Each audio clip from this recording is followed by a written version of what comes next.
dia! A palavra do dia hoje, livro de Jonas, capítulo 1, versículo 3. Jonas, porém, fugiu da presença do Senhor em direção a Tarsis, descendo para Jope, achou um navio que ia para Tarsis, pagou a passagem e embarcou nele, a fim de ir para Tarsis, fugindo da presença do Senhor. Mas o Senhor enviou um forte vento sobre o mar, e caiu uma tempestade violenta, de modo que o navio estava a ponto de despedaçar. Então os marinheiros tiveram tanto medo que cada um clamou ao seu Deus e atiraram a carga do navio no mar para deixá-lo mais leve. Mas Jonas havia descido ao porão do navio e, tendo-se deitado, dormia profundamente. Glórias a Deus. Queridos, a nossa vida ela é feita de decisões. E as nossas decisões, elas vão sim refletir no nosso futuro. E existem decisões que nós tomamos que podem até mesmo refletir na eternidade. E Jonas aqui, nessa história tão linda e tão conhecida, nós sabemos que Jonas tomou uma decisão. Deus deu uma ordem a Jonas, Deus falou algo, mas ele fez completamente diferente. Tá cheio de pessoas que Deus dá uma ordem, que Deus fala, que Deus direciona e a pessoa vai para o lado oposto.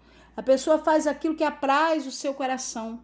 A pessoa tem N motivos e acaba fugindo da presença de Deus. Só que o homem engana-se quando pensa que consegue fugir de Deus. Eu vou te dizer uma coisa, alabaracépia. Existem coisas que estão dentro de nós. Existem coisas que precisam ser resolvidas dentro de nós.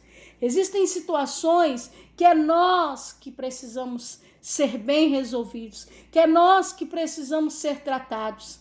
Jonas, ele guardava algo dentro do coração dele, por isso ele não obedeceu a Deus. Por isso ele não fez aquilo que era a vontade do Senhor. E existem várias pessoas que estão agindo de maneira errônea, porque são mal resolvidas dentro de si, são mal entendidas consigo mesmo e acabam dizendo que vão fugir da presença de Deus. Mas eu vou te dizer uma coisa, aonde você for, aonde você estiver, o problema, a situação mal resolvida, os sentimentos, as emoções vão com você. Não vai adiantar fugir, querer dizer, eu vou fugir da presença de Deus, vou fazer da maneira que eu acho, porque eu tenho meus motivos. Eu vou te dizer a real, eu vou te dizer a verdade, isso aí não dá certo com Deus, isso não cola com o Senhor, alabandaracébia, porque com Deus as coisas assim, sim, não, e o que passa disso é procedência maligna. Jonas, querido, ele parte para Tarsis, porque afinal de contas ele tinha uma certa condição, ele comprou a passagem, ele entrou na embarcação e foi. Olha, irmãos, ele foi com o coração pensando que o Senhor não iria até mesmo onde ele estava. Há muitas pessoas que estão agindo como Jonas. Chegam, fazem da maneira que quer, porque às vezes tem uma certa condição, seja ela física, emocional, financeira, social, profissional, e muitas vezes toma um lado oposto para fugir da presença de Deus, para fugir daquilo que o Senhor já falou que tem para a sua vida. Ei, alabaracébia, se você é o Jonas fujão da história, desperta. Se você é a pessoa que não tem obedecido a Deus na íntegra do que ele tem te falado, desperta, sai desse navio. Deus não te quer indo para Tarsis. Deus tem um projeto contigo, alabaracébia, e esse projeto tem nome.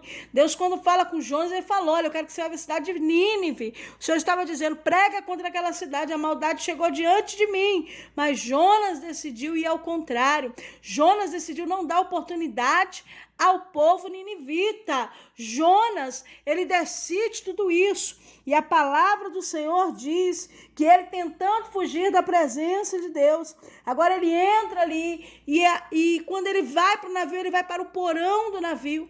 E ele começa a dormir ali, dorme um profundo sono de tal maneira que Deus envia um vento, Deus envia uma tempestade tão tamanha no meio daquele mar, que todos tiveram que começar a lançar fora todas as cargas, tudo que tinham levado naquela embarcação, para que aquele barco não viesse despedaçar, não viesse virar. O desespero era tamanho que os marinheiros começaram cada um a clamar na sua fé, no seu Deus, começaram a querer saber o que estava acontecendo. Mas o capitão, ele desce e ele encontra alguém dormindo, como se nada tivesse acontecendo. Sabe o que é o problema do desobediente? Eu vou ter que te falar a verdade. Talvez você está me ouvindo, alabaracébia, e não está confortável ouvir essa palavra, mas o Senhor fala assim porque Ele te ama e Ele quer de você um posicionamento, um aprumamento na presença dEle.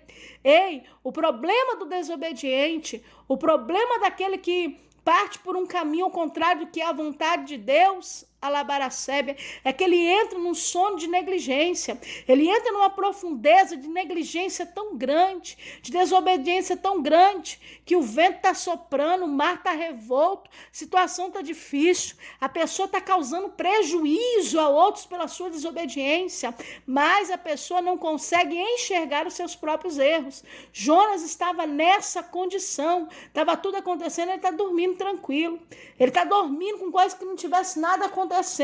Papai manda te falar: desperta você que dorme, levante-te entre os mortos e Cristo te esclarecerá. Levanta, sai desse sono de negligência, sai desse sono de desobediência, sai desse sono do eu faço o que eu quero, do eu vou onde quero, do eu vou obedecer quando eu quiser. Esse negócio de Deus não, esse negócio de obra não. Papai está falando com alguém, papai está puxando a orelha de alguém. Alabaracébia, mandarápia, alaiaçu, andoiacébia, o Senhor está falando: ei, levanta, desperta, ei, alabiacere, biandarápia, desperta desse sono, aleluia.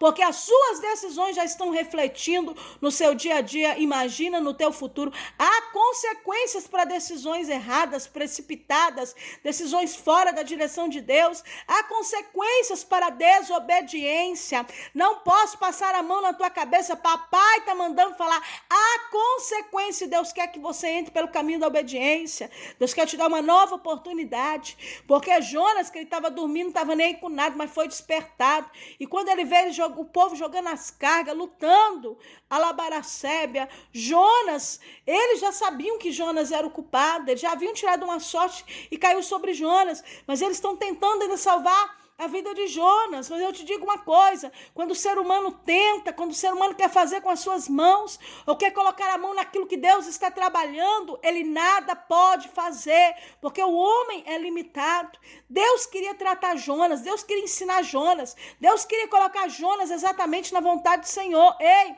alabaraceba, quantos profetas estão em conflitos, quantos servos de Deus estão na obra, mas estão em conflitos, quantos estão servindo a Deus, mas estão em conflitos dentro do seu coração. Jonas, ele estava em grandes conflitos, ele era um homem de Deus, mas estava em grandes conflitos, labarassuri biandarábia, por falta de coisas bem resolvidas de dentro do seu coração. Mas o Senhor desperta tudo o que está acontecendo ali, mas agora ele assume agora o seu erro, a sua culpa, e diz: me lance no mar. E a Bíblia diz que um grande peixe agora, alabaracébia, vai engolir Jonas. Deus preparou tudo para um tratamento com Jonas, para um ensinamento com Jonas. Sabe o que papai está falando com você hoje? Não adianta mais fugir da presença de Deus. Deus está te colocando num tratamento, ou já tem te colocado. Você sabe para quem é essa palavra hoje. Labandaracébia, se está falando contigo, compartilha com amigos e família. Se não falou contigo, compartilha com alguém, porque alguém precisa de ouvir. Alabaracébia, o Senhor está falando, ei, aleluia, não adianta mais fugir, porque é tempo de se alinhar, é tempo de um tratamento, é tempo de fazer o que é a vontade de Deus. Não é Tarsis, é Nínive, não é a sua vontade, é a de Deus, não é o seu querer, é o do Senhor. Não vai prevalecer a tua vontade, é a vontade soberana de Deus sobre a tua vida. Que nessa manhã você possa tomar posse dessa palavra e entender que o caminho de obediência é a recompensa, mas o caminho de desobediência, as decisões fora da vontade do Senhor, a consequência é grande. E na grande maioria, outras pessoas também são prejudicadas por causa de decisões erradas, por causa de decisões precipitadas, por causa de andar na desobediência. Cuidado, Deus está de olho em você e tem vento que não é o adversário, é Deus que está permitindo para um tratamento, para um alinhamento, para que se encontramos exatamente no centro da sua vontade, do seu querer. Que Deus te abençoe e te guarde, que Ele faça resplandecer o sol sobre a tua vida, que o Senhor nos dê uma nova oportunidade e que nós possamos estar exatamente no centro da vontade do Senhor, assim como Jonas teve a oportunidade, que Deus possa estar dando oportunidade àqueles que necessitam dela, porque o Senhor é misericordioso. Um abraço carinhoso para você, quem fala contigo é a pastora Valéria. Fique na paz.